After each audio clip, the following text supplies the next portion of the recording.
This episode is brought to you by Nespresso and Samra Origins by the Weekend Coffee Collection. Introducing Samra Origins. My collaboration with Nespresso is a connection to my roots, to my mother, Samra. Coffee that hits the right notes. It transports you. Crafted with unique notes and bold, soaring flavors. Experience a taste that moves you. Nespresso and Samra Origins. Discover more at Nespresso.com. Today on CityCast Boise. Driving in the Treasure Valley feels like a constant whiplash between no, after you, and get out of my way.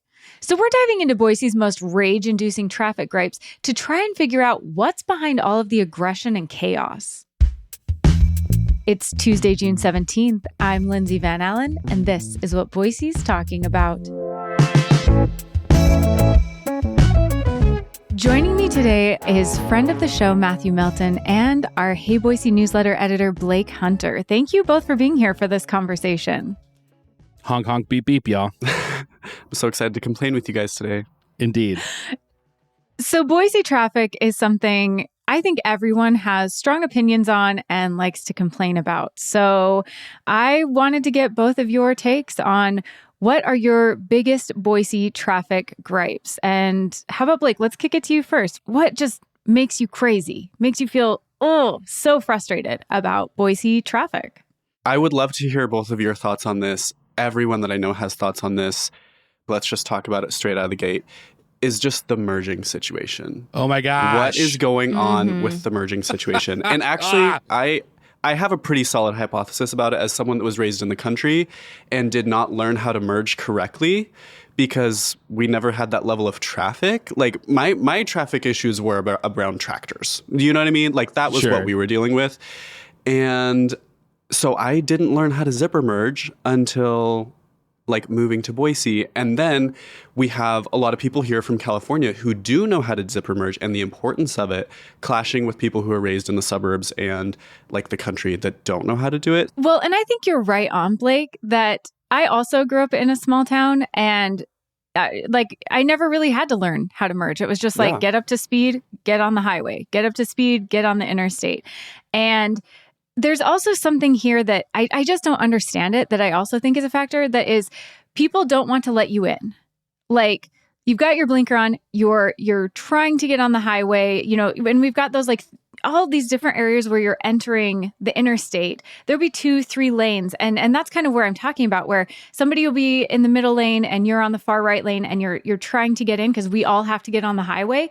And they just won't let you in. Like, what am I just gonna sit here and block all the traffic? Like, just zipper merge, let me in. Like, if you're already running late, that's on you. That's not going to significantly slow you down. So I think definitely it's the Idahoans that I think are the problem. I think you're right. Like, I know that might be a controversial take, but it is true. I think we're the weird ones. We're the ones doing it wrong. I think that's 100% correct. And also the opposite is true. When you're following somebody coming onto an on-ramp, or as it's also called, an acceleration lane, that's where you're supposed to throttle up to freeway speed, 65 or whatever. I can't tell you, because I live right next to a freeway exit. That's how I get around. And I cannot tell you how many times I get behind somebody who is entering the on-ramp at 35 and enters the freeway at 35 or thinks they're going to. It's like, no, dog, that's when you get up to speed for the freeway so the rest of us don't have to stop. Or you have to, I've seen people stop. They're like, oh, I guess I can't get on. They're stopped on the on-ramp. This is not a four-way stop, y'all. You have to, you got to grip it and rip it. You got to get in there. It drives me insane. You're right. It's both things are the issue here. And I think that's what just, you never know which one you're going to get out of drivers, or if you might get lucky and like be around people who do know how to zipper merge. But it's like the most prevalent, I think, issue that we have traffic wise in Boise, of just like people not knowing how to do it.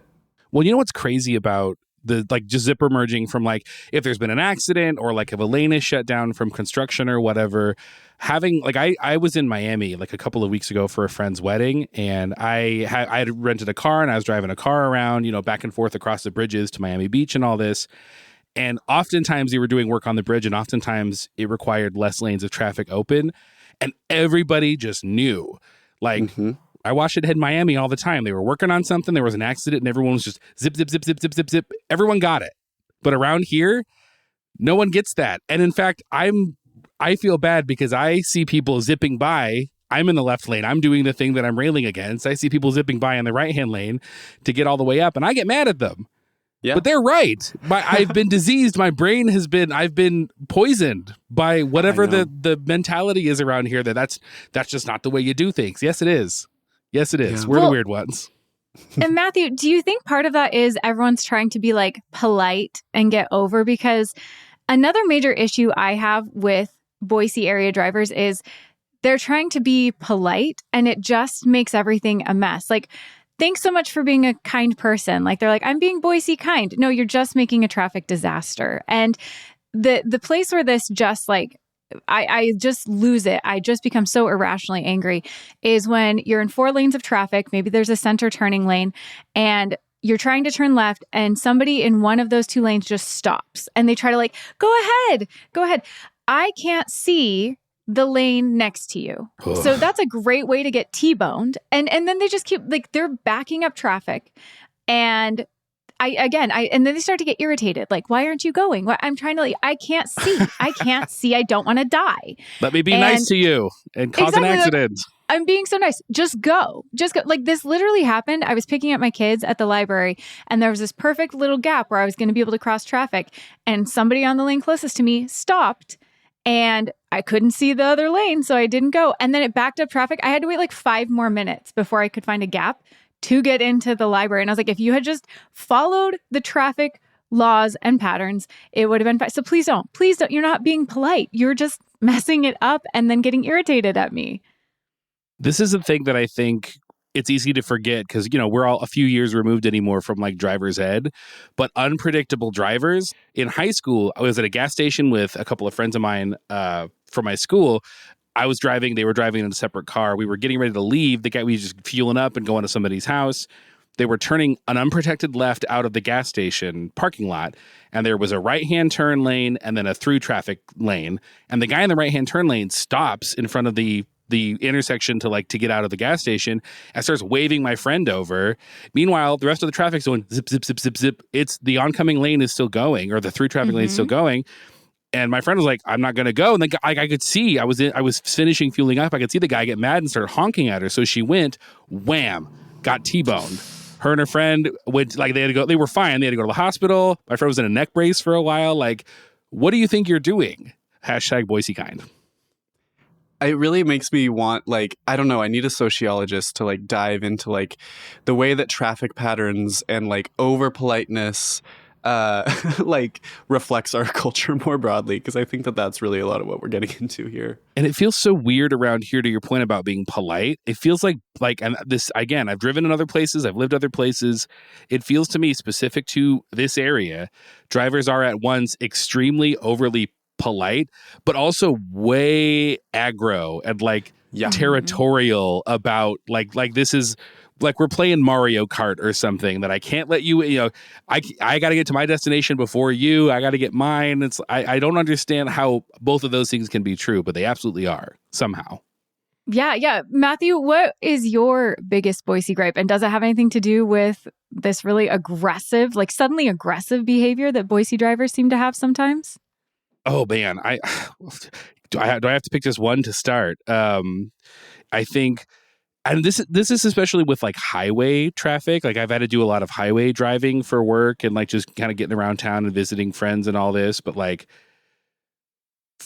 friends, the left-hand lane is for passing. It's a passing lane. It's another lane of traffic and whatever. But if you don't need to pass, or you're not turning left out of that lane pretty quick, especially on the freeway or the highway, please just get over. Please, can you please just get over? Because I can't tell you, I had to be in Pocatello, the eastern part of the state, for work, and other trucks even, the speed limit's 80 and there's a truck, or 65 or whatever. The truck in the right-hand lane is going 65, the truck in the left-hand lane is going 65.01 miles an hour. And we're just stuck behind that now. And it's going to take you a calendar year to pass that other truck. I get it, man, but you're a truck, you have to be on the right side. I don't make the rules. Sorry. But same for other drivers too. And then you go to you're not supposed to do this, so let's turn off for a second, cops. But you go to pass that person on the right because they're going so slow, and then they speed up. Yeah. Just get in the right-hand lane. What are you doing? Now we're both doing a crime. and I don't want to do a crime and I don't want to have a crime done to me, no more crimes. Just be in the right-hand lane. I'm not trying to be like a jerk but I got a place to be and you're clogging up the left-hand lane, man. You don't belong there. Yeah. It drives me nuts. And I think like when I experience this, because like I do, the I-84 drive to like Twin Falls and Pocatello pretty regularly, like whenever I see this happen, whenever I look, it often seems like a distracted driver. And that in itself is like, I mean, that really should be our number one thing, is just like the acceptance in our culture of like literally just being on your phones all the time while you're driving. Like that is really, really pervasive. And I just feel it's like horrifying. It's terrifying. Like if you really start paying attention to it and like counting, like it's so scary. And I feel like a lot of the times with like the passing lane situation that you're talking about is just literally people who are distracted.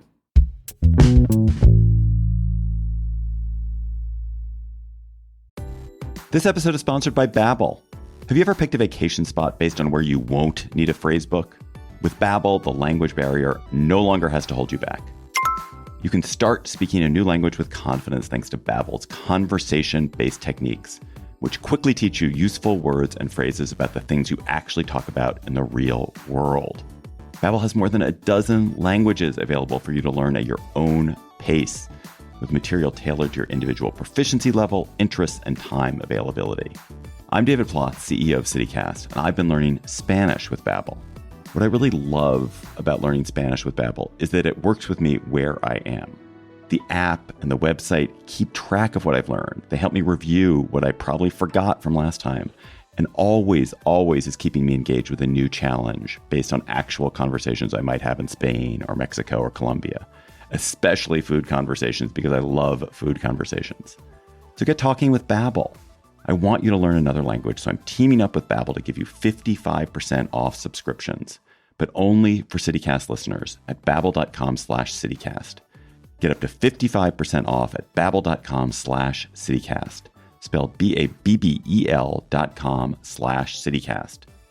Babbel.com/CityCast. Rules and restrictions may apply. Ryan Reynolds here from Mint Mobile. With the price of just about everything going up, we thought we'd bring our prices down. So to help us, we brought in a reverse auctioneer, which is apparently a thing. Mint Mobile Unlimited Premium Wireless. How to get 30, 30, bit to get 30, bit to get 20, 20, 20, bit to get 20, 20, bit to get 15, 15, 15, 15, just $15 a month? Sold! Give it a try at mintmobile.com/switch. Upfront payment of $45 for 3-month plan, equivalent to $15 per month required. New customer offer for first 3 months only. Speed slow after 35 gigabytes if network's busy. Taxes and fees extra. See mintmobile.com. Matthew, okay, I'm curious if this is an experience you've had, or Blake, that I also think people take it really personally when you try to pass them. Like you insulted their mother. And I've seen this especially like on the drive to McCall, where it gets really curvy, it gets really windy. There's some places you can't pass. So, you're stuck behind maybe somebody with a boat or a trailer.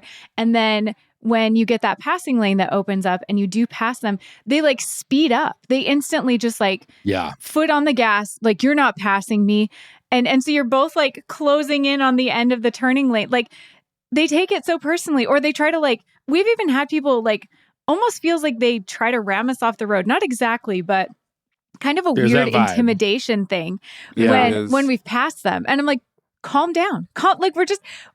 We were driving a little faster than you. You're probably in an RV or you're pulling a boat or a trailer. Like, it's not a personal attack. I didn't I'm not attacking your manhood or your truck. We just passed you in our Kia because we're not towing something. Like, calm down. Yeah.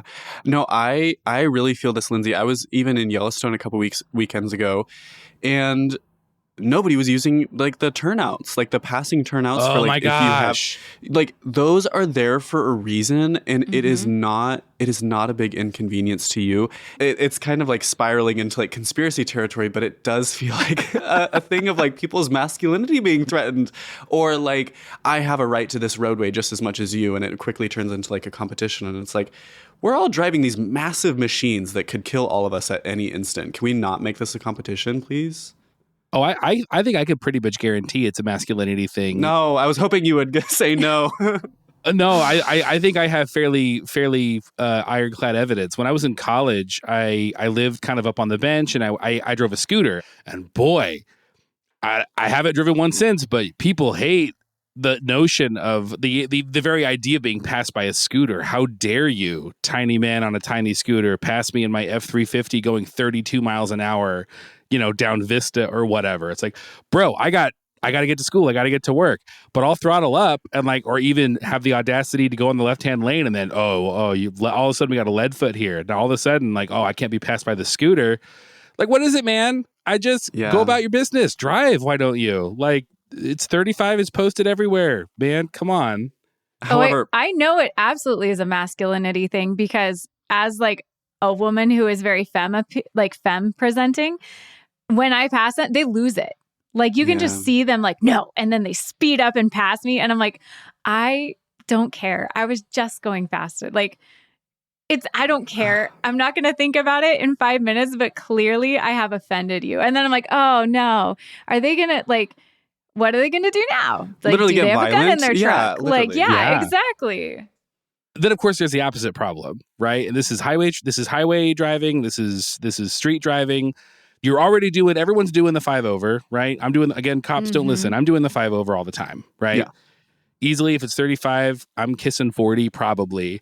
I'm in the right-hand lane. I'm doing my own thing. And there's still folks that are just on riding your bumper. It's I don't know what else you want me to do, man. I'm not going to jail for you. I'm driving. This is Garden City.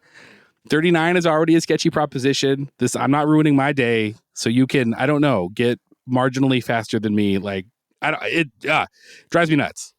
Absolutely. Oh, this on the connector. I think the worst I experience this is on the connector, because the speed limit changes when you get on the connector, and nobody's going 60 the minute they hit that 60 sign, but we're all doing, not me, I always go the speed limit, but lots of people are doing 65, 67.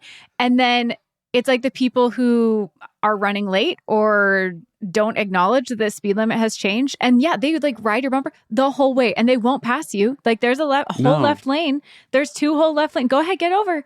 No, they want to ride your bumper the whole time until they've peer pressured you to go faster, or I just slow down. I'm going to be honest. I'm that person. I'm I'm all the way to the right. Now I'm going 60 and I will sit here on 60 until I hit Boise, and it's your fault. And I'm not going to feel bad about it. I will not be peer pressured.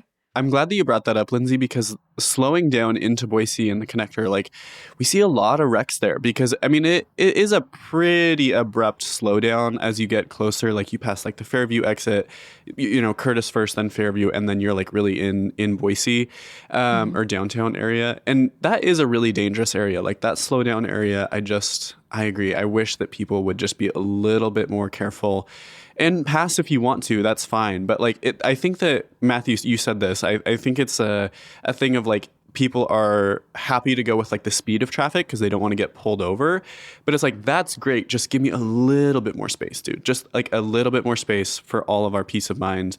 You never know what could dart in front of you at any time. So just a little bit more room. Okay. I had something happen just last week. I'm curious if this has been anybody else's experience, but I'm noticing it more and more and more. And that is that the people who are backing out of parking spots think that they have the right of way. You have to stop.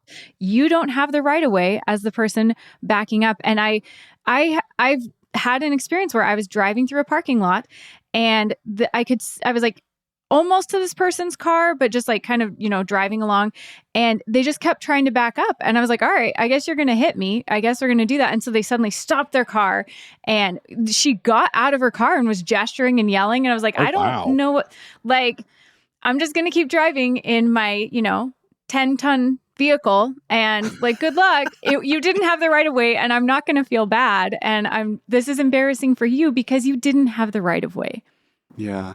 Parking lots are so, I had the fear of God put into me about parking lots in my driver's ed class, because obviously a lot of parking lot accidents that happen are smaller, but you also have pedestrians, and you also have people on scooters and bikes and whatnot. And just the vast majority of, accidents that do occur are fender benders in parking lots. And that was drilled into me at driver's ed. And so I learned kind of to not take anyone's traffic transgressions in parking lots personally, because I'm just afraid. Like, I'm just like, it doesn't matter if I get through a parking lot in and out safely.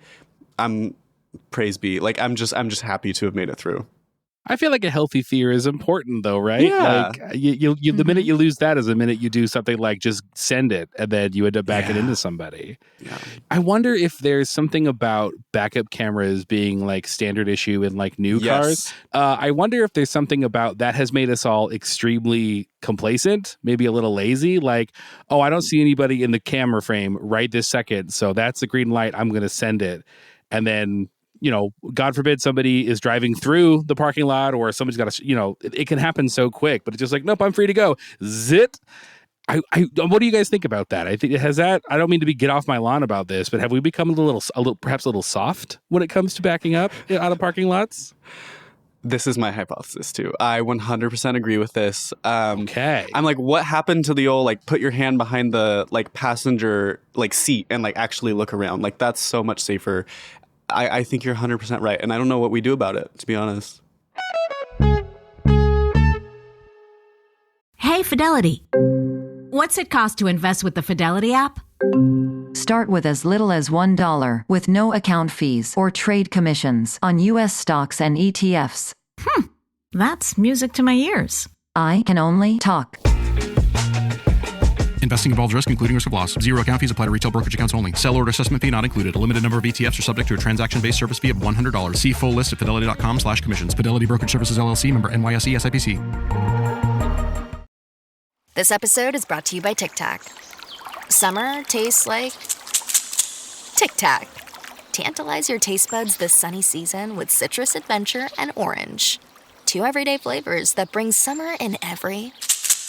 Tic Tac Citrus Adventure is a yummy, vibrant medley of lemon, lime, and mandarin. And Tic Tac Orange is the perfect mix of tangy and sweet.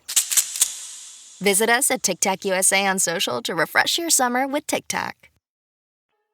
Okay, we've talked a lot about the driving aspect of driving, but that's not the only traffic issue that we have in Boise, because there's a lot of pedestrians, and Boise is getting a reputation for not really being safe for pedestrians or people who aren't in cars. So do either of you have any traffic gripes that aren't necessarily about driving exactly, but more what is happening to pedestrians or the pedestrian experience?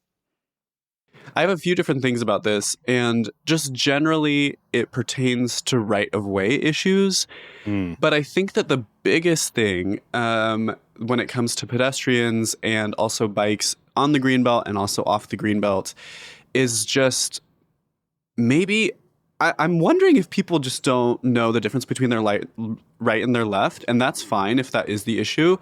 But we've got to figure out a different way to condition people to understand that when someone is passing you and saying on your left, you should not physically jump to your left because that's a really good way. What is with that, though? I that don't happens. know. I That's don't know. so real. And this happens when I'm running in the foothills where like people will like jump to the left, and I feel really bad because they like people go into like a what's the position called? It's almost like a standing fetal position. They like draw their arms in and they like look over their shoulder. They look terrified.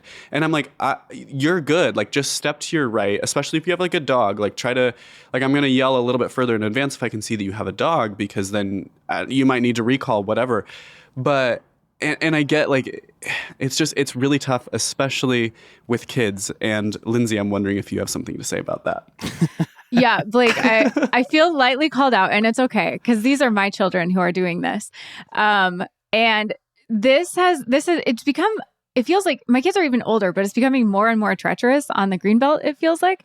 And so this is what I've seen with my own kids. I don't know if this applies to everyone, but this is what I see with my kids is I think they hear the word left and they just, and you know, we've had the bikes zip by, we've had, you know, people zip by really fast. So I think there's this instant panic and their brain just thinks left, because my 3 children literally will hurl their bodies to the left. And then I have to do this like mama duck thing where I'm like, I'm like trying to put my body between them and push them to the right every time. Every single time. And or they just kind of scatter like little ducks. I don't know what it is, but it is like so dangerous. It's so dangerous. And it's also like Yeah, I don't know. I also want to paint the picture for people. So if I'm biking on the greenbelt, we'll just use the greenbelt because it's the best example, but this applies to sidewalks, this applies to everywhere. If I'm passing and I say on your left, if you are already in the right lane of the greenbelt, you actually don't need to move. You just need to know that I'm passing. And if there's a bike coming the other direction, then I'm going to wait to pass you. But like typically, if you are already walking in the right lane, if you're like walking on the line, just take a step to the right. And I think that part of this is like, we have driver's ed, we have so much just like expectation around driving and how to drive efficiently. Like we judge each other based on how we drive. We don't have those like social mechanisms around how to get around on bikes and in walking. And I think that like, as we develop and try to become, just generally as a city that's trying to walk more and to bike more, I think we just need to like spend a little bit more time thinking about that. Maybe Lindsay, I can send you some YouTube videos. We can drill your kids on how to do this. That would be fantastic. Or if we could, if you could come ride your bike and we'll just practice a few times. We'll do some drills. Totally. That would be great. I want to pitch on this. I think we're onto something here. Okay. I used to work next to the greenbelt, and I would routinely see people like pert near get bodied by like somebody on one of these zippy kind of like flat surface bikes because they're just not paying attention. So here's my proposition. I went to Yellowstone a little while ago, and at the Yellowstone Visitor Center, they've got video of people getting absolutely wrecked by buffalo for like screwing around and getting too close to the buffalo. And like they just play that on a loop in the Visitor Center. It's like, hey, if you mess around with this giant animal, you'll die or you'll get hurt very badly. So what if we just have video like monitors along the greenbelt at regular intervals of people just getting absolutely destroyed by bikers not doing the right thing? Like, so then it's just, okay, you have to listen, you have to be aware, watch this guy. Oh, that guy just ate it. Like, what do you guys think about that? I think we fixed this. Okay, I actually love this. What if we had little signs like memes? You know that bicycle meme where the guy like sticks a stick in his own tire? What if we did something like that? Like 3 frames, just every mile or so. And it's just like someone walking, they scared, it very hurriedly in a scared way, jump to the left, get plowed by a bike. And we're like, don't do that. And then it's like, move to the right. I am going to pump the brakes here. I did say that people already looked terrified. So I don't know if adding more fear is the best course of action, because I just feel like this is reasonable. Also, though, I don't want to just defend bikers endlessly. And I actually recently talked about this on the podcast. Mountain bikers. I don't know what it is about the 2025 year, like spring and summer so far. Y'all are making me mad because you do not have the right of way. Like 99% of the time, you do not have the right of way, especially if you're coming downhill.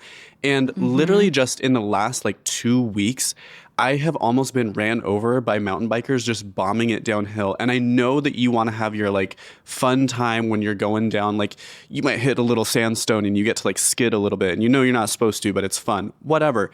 If you're going downhill, especially like coming around a corner, I'm there. I'm trying to run uphill. I'm panting. My head is kind of down because it's vertical and I'm struggling. And then I have to like jump out of the way. Like, and it has been happening so much this year, and it's really scary. Do either of you like relate to like the mountain biking, or what other issues that you see bikers and or mountain bikers do when it comes to like traffic transgressions? I think my biggest one that I've seen is, I know the city of Boise is working on more bike lanes, safer bike lanes, more, even like little cement barriers. But I have had some places in Boise where I get it. I think your lane ends abruptly for you, or, you don't want to just zip up on the sidewalk. But I have had a few cases where, I see a bike in the bike lane and then it just kind of zips into traffic. Yeah. And so I'm like, like I've had a few times where I'm braking. I'm trying to be aware. I'm really trying to be aware. I don't want to hit you. I truly want you to be safe and to have a great time biking. But I've had a few times where I've had kind of a close call, and then they get real mad at me. And I'm like, you zipped right in front of me, and I was going 30 miles an hour. Like, I don't know what I was supposed to do. Right. Yeah. There's something about, as far as like, I don't have too much with like mountain bikes, but like just biking in traffic. And I don't know the laws on this. I could be wrong. Like, it's cool. Don't at me in that case. But it drives me nuts when you see bikes like toggle modes, like, oh, I'm going to be going with traffic now, or nope, just kidding, I'm on the sidewalk now, so now I'm a pedestrian. Oh, I want to jump back in traffic because it's convenient and I get to be a car now.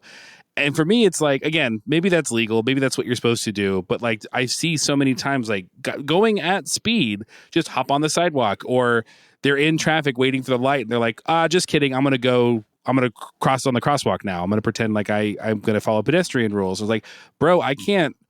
Yeah, I don't want to vehicularly manslaughter you. And I can't, if I don't know what you're doing and I don't know what you're trying to do or what mode you're in right now, you can be right and you could still be graveyard dead when I hit you with my giant car. It's not even that big, but compared to your bike, it's massive. So like, help me out, man. I don't know what to tell you. The other thing that I want to mention with bikers, though, is like if there is a biker that is on the road, like the street, if you are in a parked car or about to pull out of a parking spot, please start training your brain to look for bikes as well as cars, because the amount of times that I've almost got like comically, like rom-com style, like sideswiped by a car door opening is really bad.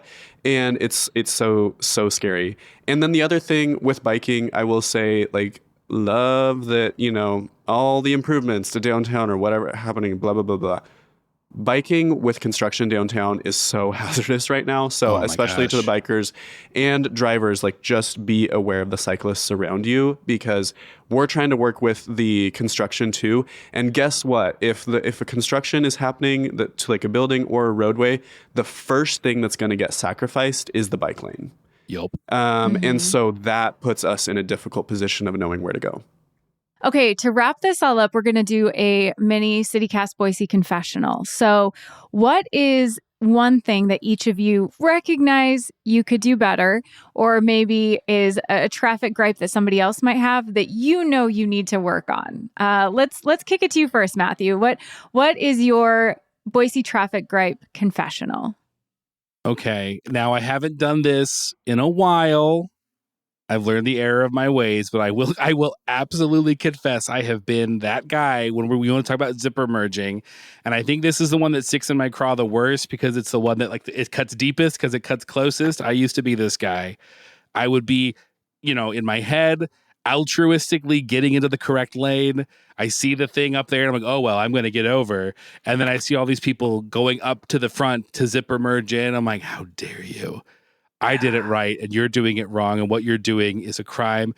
So I have, and again, I have not done this in a while. I will confess to having done this before. I have in the past, I will admit to moving my car over and blocking the lane.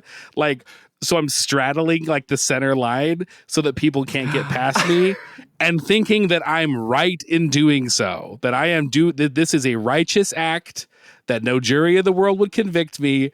It's horrible. And I, without equivocation, repent. That was the wrong thing to do. Be a giant jerk to everybody who's doing it right. I'm wrong. I see that now. And if you do it, you're the worst person on earth. This is coming from the guy who used to be the worst person on earth. And that actually gets to, I think, a lot of the traffic gripes here is that, like, we all have a bit of self-cringe of, like, things in the past where we felt like we were, like, the moral maverick, and then you look back and you're like, oh my gosh, I was being such a jerk. Or just inconveniencing everyone else, and there was no need. So, Matthew, I appreciate, this is a safe space. I appreciate you sharing that with us. Thank you. Mea culpa. Mea culpa. Yeah. I'm better now. Okay, mine is similar to that. And I will confess, I was really bad at merging, especially when I first moved here over a decade ago. I'd always lived in smaller towns and merging was not hard. And I was just like, I'm getting up to speed. Let me in. Like, you need to let me in. What are you going to do? Yeah. And so I would just like go in. And there were a couple of times I was like, ooh, that was a little, I might have been right. But I almost got hit. A little dopamine, yeah. Yeah, that was not the dopamine I want. But so I recognized that I was that person who's like, you gotta let me in. Yeah. And I was like, okay, just calm down. I'm a grown up. Calm down. Like, I can wait a second. And so I definitely was the one who was like, you have to let me in. And if they wouldn't, then I'd get really ragey. And I recognize it's fine. We're going to calm down. If I don't get in the exact little zipper spot I'm supposed to, it's okay. It's okay. We're all just driving. If we're going to get there, it's more important to get there safely than to try to force my way in. If I'm like, I do deserve the right to be in here. You don't know how to drive. Okay, that might be true. They might not have let me in, but it's okay. I'd rather get there than get rear-ended. I love that you said that because I had a very embarrassing experience of like after a year of living in Boise. Again, grew up rural, did not know how to zipper merge or even what it was. And I had this friend from California who was like ranting to me about zipper merging. And like halfway through the conversation, I realized that she was talking about me. Like she was trying to like suggest to me that I change my driving habits. And I was like, I'm so sorry. So yeah, I appreciate that, Lindsay. My confessional is going to be something that is, I'm really trying to work on this just like in life, like disconnecting from my phone more and da-da-da-da. But I'm really bad. I'm a dreamer. I've got like 4 cancer placements in my chart. I've got to put my headphones in and just like have a moment with myself when I'm walking and running and biking, unfortunately. And so my gripe that I want to work on is not being the person who has 2 headphones in that are both in use at all times, because that's also really dangerous. You can't hear if someone's passing you. You can't hear if someone's like alerting you. And so that's something that I want to work on, even though I want, to kind of have my head in the clouds and just like experience my little greenbelt walk. It's like, you're still technically in traffic. So maybe you should not be listening to Charlie XCX. There are responsibilities here. You're part of the world still, even though you feel like you're not. Just so you can't completely disassociate on the greenbelt. Exactly. Yeah. Active noise canceling will be the death of us all. Just it watch. Really will. And I think it says a lot about our disconnection as a society. Yeah. Well, thank you both so much. I think this was very cathartic. I feel like I've definitely been holding in all these traffic gripes. And so this was a great avenue to just kind of let it all out. Thank you both so much for joining me today. Thank you both. I appreciate your honesty, honestly. Yeah, thanks, Lindsay. I think we solved some problems here. I'll see you all in the tough man, strong boy turnoff lane here soon.